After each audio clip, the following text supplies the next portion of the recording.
Lalu sejauh mana peluang timnas lolos dari babak grup Piala AFF 2024? Kita akan bahas bersama manajer tim nasional Sumarji dan analis sepak bola Binder Singh. Selamat malam Pak Marji, Bung Binder. Ya, selamat malam. Assalamualaikum. Waalaikumsalam Selamat malam. Baik, Pak Marji, kondisi tim terakhir bagaimana sekarang?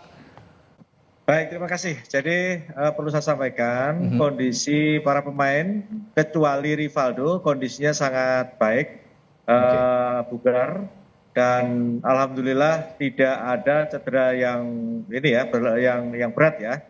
Dan saya melihat anak-anak motivasinya sangat tinggi sekali untuk game besok dikarenakan satu, kita mempunyai kelebihan waktu rest yang cukup ya, sehingga semangat para pemain itu berbeda. Terus yang kedua, kita tahu bahwa pertandingan besok itu adalah pertandingan hidup mati, sehingga para pemain betul-betul termotivasi sangat tinggi dan tim kepelatihan betul-betul sudah mempersiapkan itu dengan sebaik-baiknya.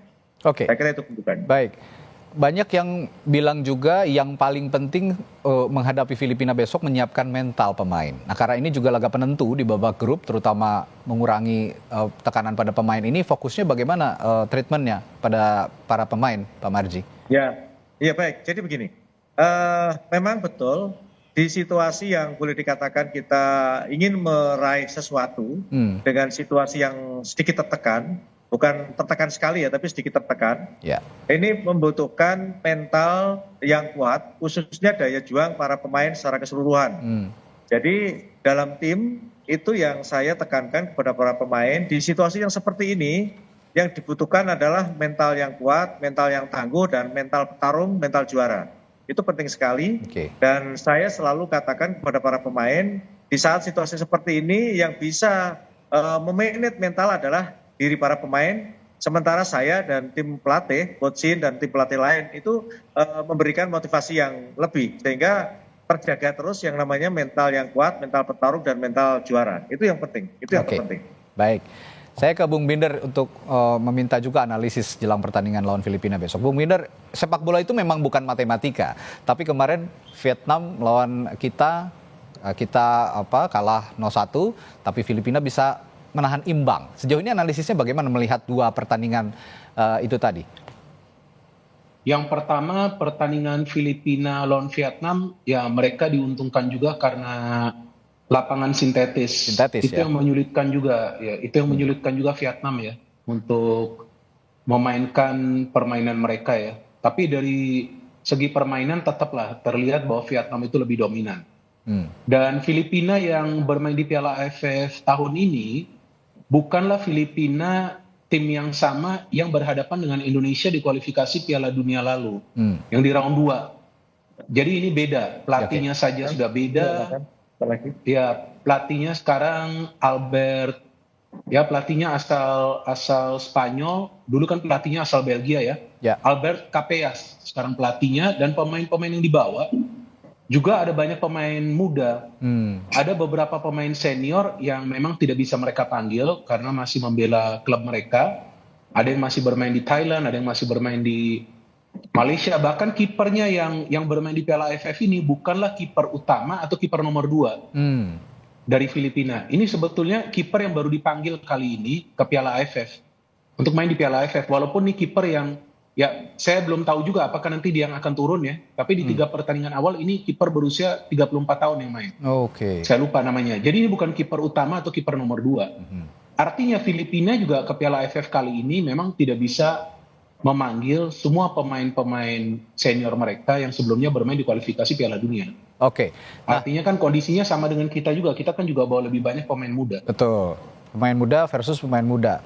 Nah, kalau kemarin banyak yang mengomparasikan juga bahwa kekuatan Filipina dan timnas kita itu ada kekuatannya masing-masing. Filipina punya kelebihan ketika ada bola-bola crossing begitu, karena posturnya yang sepertinya lebih dominan tinggi begitu. Tapi kita punya kecepatan. Celah mana yang bisa diambil untuk mencuri poin dari Filipina, terutama untuk bisa menang? Kalau saya melihat permainan timnas kita di 3 pertandingan sebelumnya, kelemahannya itu di lini tengah. Karena kelihatan kita belum punya pemain yang bisa menyerap serangan dari para pemain tim lawan secara konsisten, dan kita sebetulnya tidak punya pemain yang bisa menjadi penghubung ke lini depan.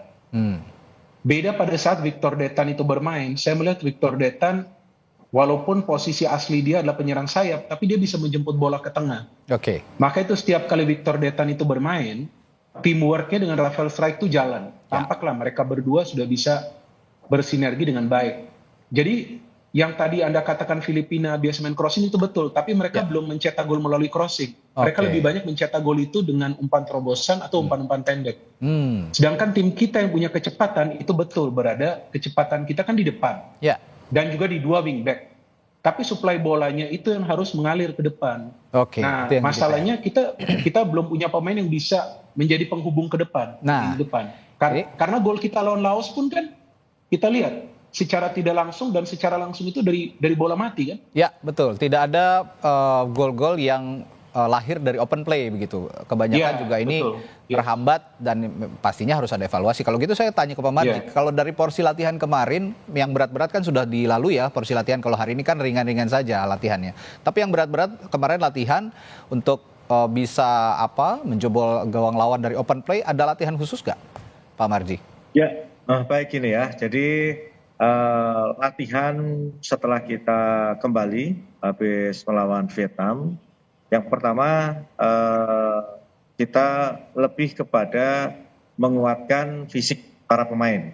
Kembali lagi menguatkan fisik para pemain dikarenakan kita mempunyai waktu yang cukup. Terus yang kedua berkaitan dengan open play yang tadi disampaikan, sebenarnya kita sudah punya cara tersendiri ya. Kembali lagi kita punya cara tersendiri. Jangan dilihat ketika kita bermain lawan Laos. Jangan dilihat. Kenapa? Karena kalau lawan Laos kemarin memang faktor kelelahan itu jadi hal yang utama. Ya, itu juga penting.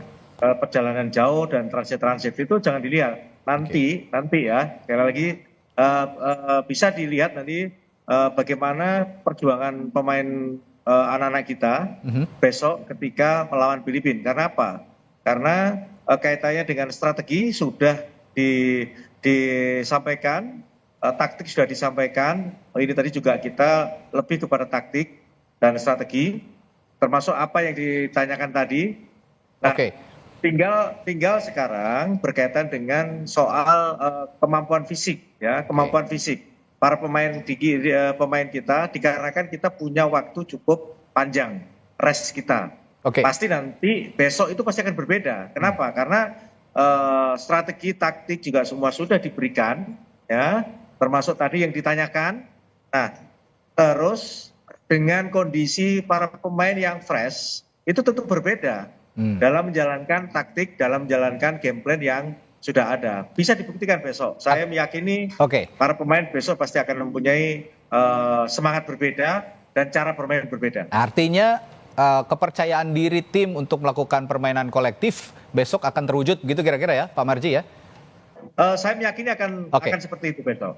Ya, nah kalau tadi saya juga menyimak pernyataan dari Coach Shin gitu ya, bahwa Marcelino ini tidak dalam performa terbaiknya sebenarnya. Saat menjamu Laos juga tidak terlalu istimewa. Nah menurut Anda apa yang salah sebenarnya Pak Marji? Posisinya yang tidak tepat atau ada beban tertentu atau apa? Ya, jadi begini. Saya sudah terbiasa treatment ke anak-anak kita ya. Saya sudah terbiasa. Jadi terbiasa dalam memberikan motivasi dan juga bagaimana cara menyentuh hatinya para pemain, anak-anak kita terutama. Terlebih Marcelino, dan ketika Coach Shin memberikan penilaian seperti itu menurut saya itu hal yang wajar. Kenapa? Real memang beberapa 2 game yang sudah dijalani memang kurang bisa maksimal dalam menjalankan game plan yang ada. Tetapi kembali lagi situasi saat sekarang ini berbeda. Satu, karena kita harus lolos itu. Pasti itu berbeda. Sehingga saya meyakini besok Lino pun pasti akan memerankan dirinya, Lino yang sebenarnya, Lino yang asli dan Lino yang memang membanggakan. Saya paham maksud Anda Pak Marji, karena yang sebelumnya tidak terlalu kolektif, sekarang sudah kolektif sehingga beban yang dipikul Lino juga tidak terlalu besar. Kira-kira begitu? Ya, kurang lebih seperti itu. Kurang lebih seperti itu. Nah, khusus untuk Lino ini, nanti saya ke Bung Binder, posisi kalau memang tim sudah kolektif artinya tidak mengandalkan satu lini saja, tidak hanya mengandalkan Lino seorang atau misalnya Pratama Arhan saja seorang. Permainan kolektif akan ditunjukkan. Nah, kira-kira formasi yang paling pas untuk permainan kolektif, formasi bagaimana, Bung Binder? Saya pikir tidak ada salah ya dari Sintayong untuk memakai formasi 3-4-3 atau 3-5-2. Karena banyak di antara netizen kita yang budiman dan bijak ini, kalau netizen plus 62 kan budiman dan bijak nih semuanya. Nah, mereka kadang-kadang nggak ngerti bahwa formasi itu kan tidak selalu sama sepanjang jalannya pertandingan. Mau 3-4-3, 3-5-2 itu pasti berubah kan pada saat menyerang dan bertahan. Jadi saya pikir formasi sih sebetulnya dari Sintayong nggak. Selamat menunaikan ibadah sholat maghrib untuk Anda yang menjalankannya di wilayah Jakarta dan sekitarnya. Kita lanjutkan lagi perbincangan soal timnas yang akan melawan Filipina besok. Tadi saya tanya ke Bung Binder dari formasi yang sebelumnya sudah diterapkan, tapi dengan permainan kolektif yang akan ditunjukkan besok, yang paling pas itu formasi yang seperti apa? Silahkan dilanjutkan, Bung Binder. Iya, seperti yang tadi saya katakan, bahwa formasi 3-4-3 atau 3-5-2 dari Coach Sintayong tidak ada salahnya. Karena kan seorang pelatih pasti sudah punya ya pertimbangan untuk memakai formasi. Betul. Tapi yang perlu dilakukan oleh para pemain adalah menjalankan taktik. Artinya pada saat menjalankan taktik juga kan mereka harus paham jika taktiknya menyerang itu build up dari belakang, ya kalau bisa jaraknya jangan terlalu jauh. Ini kan pemain ya yang menjalankan tugas mereka di atas lapangan ya. Kan pelatih kan sudah memberikan arahan. Kemudian jika ingin main dari sayap, ya pemain yang bermain sebagai wingback juga harus pintar memberikan passing secara cepat pada saat pemainnya itu sudah mendapatkan ruang. Jadi kolektivitas itu bisa terbangun jika para pemain itu bisa memahami peran mereka. Artinya contoh seperti Asnawi, dia bermain di wingback.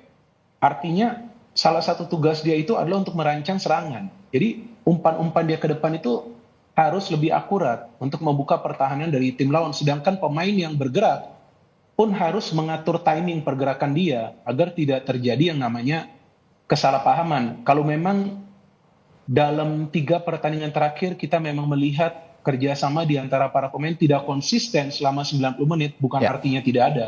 Karena adalah beberapa momen para pemain kita itu bisa bekerja sama. Tapi mengapa tidak konsisten selama 90 menit? Karena ini kan mereka baru pertama kali kan bermain secara bersamaan.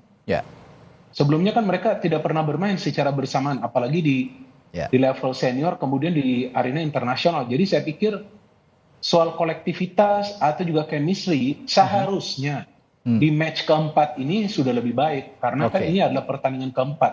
Ya 3 sebelumnya, apalagi lawan Vietnam, kalau saya melihat kerja sama mereka terutama di defense sudah oke. Ya, ini yang akan dijadikan jaminan juga tadi oleh Pak Marji, karena kolektivitas tim akan lebih terjamin ketika saat ini sudah lebih lama bersama begitu ya, pertandingan juga sudah banyak yang dijalani sehingga akan lebih padu.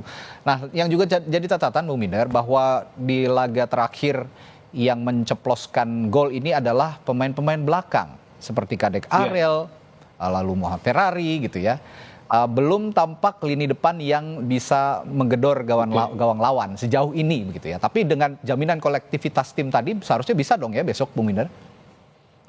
Ya bisa, dan saya pikir kalau di pertandingan sepak bola, kalau bagi saya, apalagi saya kan ada fan ya dari beberapa klub, saya sih tidak terlalu permasalahkan ya siapa yang mencetak gol. Nggak masalah sih, asalkan memang bisa mencetak gol, karena kan di sepak bola tidak selalu striker yang mencetak gol. Kalau bisa pemain belakang, pemain bertahan, apalagi mayoritas gol yang dicetak sekarang ini kan secara langsung atau tidak langsung kan dari situasi bola mati ya. Tapi sekarang perlu dipikirkan cara bagaimana di pertandingan di fase grup lawan Filipina sekarang ini perlu ada set play, skenario permainan yang memungkinkan aliran bola itu nyampe ke striker yang siapapun itu dimainkan oleh Sintayong. Karena selama ini yang kita perhatikan dalam 3 pertandingan terakhir, terlepas dengan jadwal yang memang padat, artinya waktu recovery yang singkat, tapi saya hanya melihat Detan dan Strike yang bekerja sama secara rapi beberapa kali untuk merancang sebuah set play yang memungkinkan untuk membuka atau menciptakan peluang. Nah, artinya sekarang harus ada pemain lain yang terlibat untuk skenario permainan yang lebih rapi, apalagi dengan waktu recovery yang tadi Pak Marji katakan kan. waktu recovery timnas kita kan lebih lama ya daripada Filipina. Filipina baru main kan? Ya, betul. Nah, berarti yang dengan permainan kolektif tadi justru memang hakikat ya pemain kolektif modern itu di dalam sepak bola dan di semua lini akan bisa mencetak gol, akan bisa menyumbangkan kemenangan begitu. Nah, Pak Marji juga pasti akan ada arahan dari Coach Shin kira-kira ya. Yang penting menang dulu. Siapapun yang cetak gol itu semua memberikan kontribusi untuk tim. Begitu ya Pak Marji kurang lebih. Jadi begini, jadi kita itu kan selalu memberikan motivasi kepada para pemain.